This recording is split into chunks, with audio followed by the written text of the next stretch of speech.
On voulait parler de cette nouvelle émission qui débarque sur RTL Play et qu'on aime beaucoup, enfin que moi j'aime beaucoup en tout cas, il y a des critiques, mais moi je l'aime beaucoup. Il s'appelle Hugo, c'est lui qui présente cette émission. Ça s'appelle Pyjama Party l'émission. Bonsoir mon Hugo. Hello tout le monde, comment ça va? Hugo qui a du culot parce qu'on l'a invité, il est venu avec un gros t-shirt RTL. Ah ouais? J'avais même pas vu. Un beau t-shirt RTL Play les amis. Ah mais franchement ça c'est du culot, mais bon c'est les copains RTL, ça va. Les copains. Hugo, parle-moi de cette émission qui est ton émission, Pyjama Party, c'est sur RTL Play, c'est à l'approche des élections et c'est un programme qui s'adresse aux jeunes. C'est ça, donc Pyjama Party c'est en fait la grosse angoisse, c'est de se dire pour qui est-ce qu'on va voter le 9 juin, et je pense que je suis pas le seul, il y a tellement de jeunes et de personnes en général qui ont perdu l'intérêt pour la politique. Donc l'idée c'était de leur permettre d'avoir une porte d'accès enfin avec un divertissement pour leur permettre de mieux comprendre les bases de la politique. Et alors c'est quoi le concept? Vas-y explique-moi. Alors le concept c'est j'accueille les 6 présidents de parti dans mon cote en pyjama en pleine nuit pour une pyjama party. Déjà j'adore l'idée, je suis fan. Voilà, c'est déjà, drôle. on commence de là, c'est pas mal. Et ensuite, l'idée c'est qu'ils me vulgarisent la politique, mais sans baratiner, sans langue de bois. Pour ça, j'ai un coloc, il s'appelle Mathieu Coll, il est journaliste à RTL Info, Ouais. et il écoute les conversations que j'ai avec les présidents de parti. Et si il la réagit conversation là-dessus. leur plaît pas, si la conversation ne lui plaît pas, pardon, il éteint les lumières du cote. Donc, les politiciens sont dans un jeu où ils doivent vulgariser la politique sans pour autant tomber dans la langue de bois et surtout participer à tous les jeux s'ils veulent terminer la soirée. D'accord, très bien. Il se passe quoi quand les lumières sont éteintes? Ça s'arrête. Ah l'émission s'arrête. Si après 10 minutes, il a éteint 3 fois, c'est fini. Tant pis pour le président de parti. Ouais, j'aime bien le concept. c'est sympa. Mais c'est drôle. vrai qu'il y a tellement peu d'émissions politiques qui s'adressent aux jeunes que là vous êtes dit il y a un truc à faire. Faut Ouais. qu'on parle aux jeunes. Et puis il y a tellement de choses à vulgariser. Et quand on regarde les débats, c'est ce que je cite à chaque fois quand on parle de décumul, de réforme fiscale, des impôts. Il y a tellement de jeunes qui ne savent même pas qui est Premier ministre que Là, c'est pour ça. considérer tout ça comme acquis, c'est vraiment beaucoup en demander. Et donc tu as réuni les 6 présidents de partis francophones dans ton émission. Ils sont tous prêtés au jeu sans souci?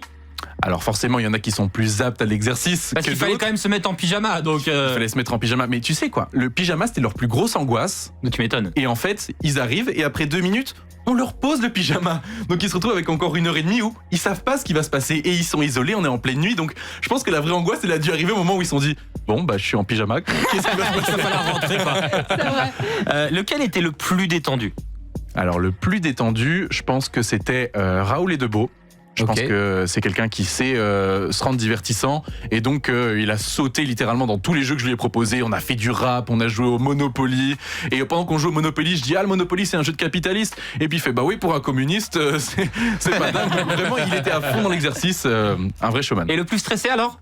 Le plus stressé, peut-être entre Paul Magnette et Maxime Prévost.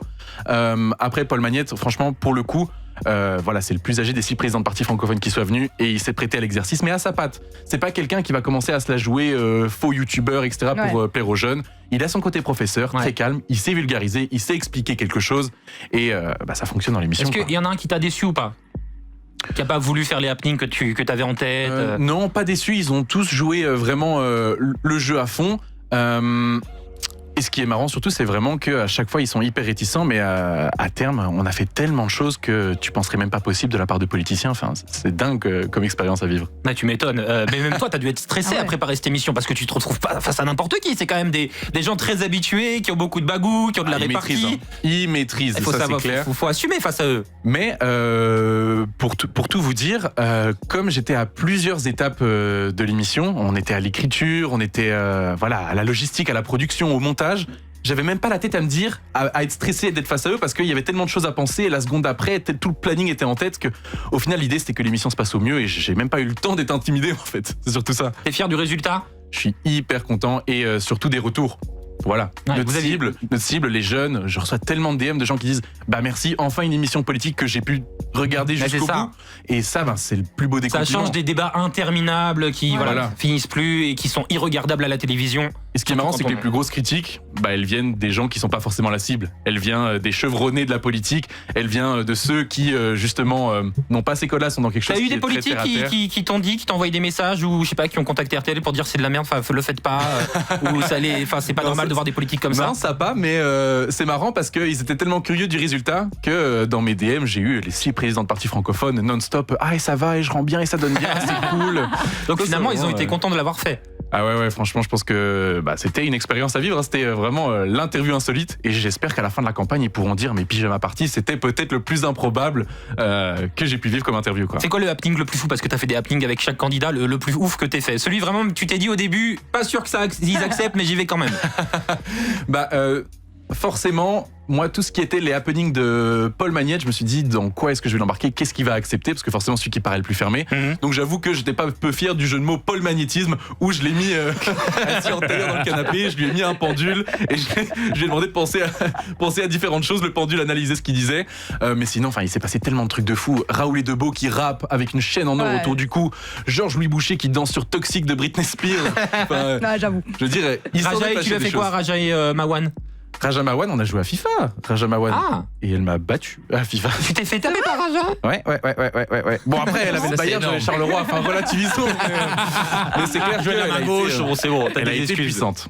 Non. Julien avait une question pour toi. Ouais, on a vu pas mal de concepts. Je pense à Elio Akar, qu'on a reçu aussi dans l'émission, qui a vulgarisé la politique, qui a été aussi à la rencontre des 6 présidents. On a reçu hier le groupe Belgica, avec Denis et Aloïsa, voilà, ça va aller. Et franchement, moi je suis content parce que quand j'étais jeune, la galère, je savais pas comment j'allais voter il y a 4 ans. Est-ce que tu penses que ça devrait être banalisé et qu'on devrait faire tout le temps des émissions pour les jeunes pour qu'on puisse se dire, ils sont tous capables d'aller voter? Parce que je pense que pour les européennes, les gens de 16 ans vont aller voter, tu vois. Donc, est-ce que tu penses que c'est important pour les jeunes et que ça soit banalisé? Déjà, gros big up à Elio, avec qui j'ai beaucoup de contacts, parce qu'on s'est rendu compte qu'en fait, il y a différents niveaux de jeunes qui vont voter, et on trouvait en fait tous les formats assez complémentaires. Par exemple, Pyjama Party, c'est vraiment le niveau 0, celui qui ne maîtrise rien, qui doit apprendre les termes de base. Et une fois que tu t'es mangé les 6 épisodes de Pyjama Party, je trouve que par exemple, les émissions que fait Elio sont très cool parce que du coup, tu peux arriver avec un truc qui est abordable, mais où il fallait quand même avoir certains acquis qui sont pour beaucoup déjà là, la gauche, la droite, la réforme fiscale, qu'est-ce que tu penses, ton opinion sur telle guerre. Mais donc je pense que oui, clairement, c'est quelque chose qui doit être banalisé, c'est d'offrir l'accès aux jeunes à la politique plus facilement. Et ça, je pense que les médias s'en sont rendus compte quand ils ont vu le nombre de primo-votants qu'il allait y avoir cette année. On est d'accord, vraiment c'est important, surtout que cette année, pour la première fois, comme Julien l'a dit, les jeunes vont pouvoir voter à partir de 16 ans pour les élections européennes, c'est ça? Tout à fait. Alors il y en a 2-3 qui sont pas contents.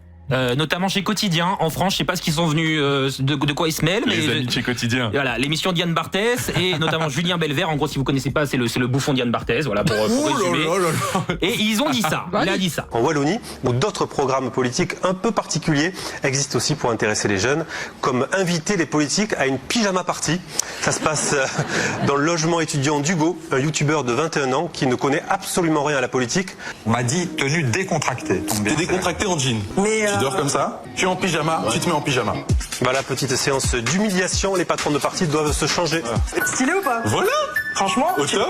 Tu m'as mis bien. Tu m'as mis bien, façon de parler, parce que c'est un supplice. Les politiques enchaînent une série de jeux débiles, comme quand la chef des écolos se retrouve à faire une choré avec une fille habillée en lutin. Une réaction maintenant ou on passe le deuxième extrait, on réagit à la fin, on les défonce à la fin? Comme tu veux. Allez, on passe le deuxième, on les défonce à la fin. Il faut dire que la prod déborde d'idées à la con. On voit les politiques jouer au beer pong ou faire une partie de FIFA. Le leader de la droite, très remonté contre le wokisme, a reçu, regardez, ce très joli cadeau. C'est vieille. Un wok. Ouais, t'as compris. Le wok, ça me rend dingue. Lui, c'est le Mélenchon local. Il a été invité à rapper en pyjama avec une chaîne autour du cou.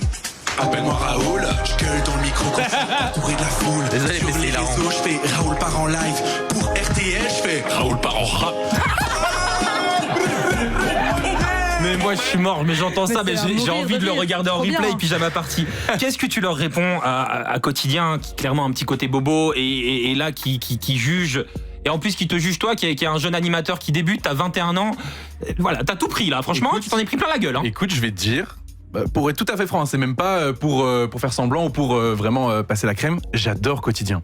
C'est vraiment on aime bien, une des rares émissions que je dégomme vraiment encore à la télévision, à part tous les contenus évidemment d'RTL.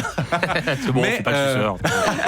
Non mais on est d'accord, mais là c'était gratuit. Mais par contre, oui, mais après on traite pas la politique du tout de la même manière, et je pense que clairement la France a peut-être encore quelques années d'écart avec ce qui se fait aux Pays-Bas, ce qui se fait en Flandre, et du coup ce qui commence à se faire chez nous pour traiter la politique comme un divertissement. Parce que peut-être que eux, effectivement, Quotidien cartonne alors qu'il aborde la politique de façon encore assez terre à terre.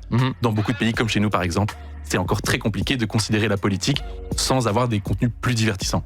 Ouais, c'est pas un divertissement, il y a un vrai fond dans l'émission. Évidemment. Mais effectivement, Mais la c'est forme entouré, c'est plus la forme glamour, choque. et puis c'est plus facile à regarder, tout simplement. Oui, ça permet de mettre tous les présidents de parti à équité et les rendre à proximité des jeunes. Exactement. Et par souci d'équité, d'ailleurs, je vais citer quand même François De Smet, qu'on n'a pas cité du Parti des filles. C'était bien avec lui. J'ai adoré François De Smet. Je suis désolé de Magnifique. pas l'avoir cité parce que vraiment, je l'ai adoré. Et en fait, ce qui est marrant, c'est que chacun des 6 amène sa vision différente alors que le décor est complètement le même. Et François De Smet, mais l'épisode est lunaire. On a refait le monde. Franchement, j'aime beaucoup François De Smet. On a vraiment passé un très bon moment. Eh ben, merci beaucoup Hugo d'être passé par ici pour nous présenter cette émission. Pyjama Party, c'est disponible sur RTL Play. T'embrasses toute l'équipe pour nous. Merci, les gars, merci. Et à très bientôt pour de prochains projets. Avec Alors, grand plaisir. c'était un plaisir. Salut Hugo. Mike. Dès 19h sur Énergie.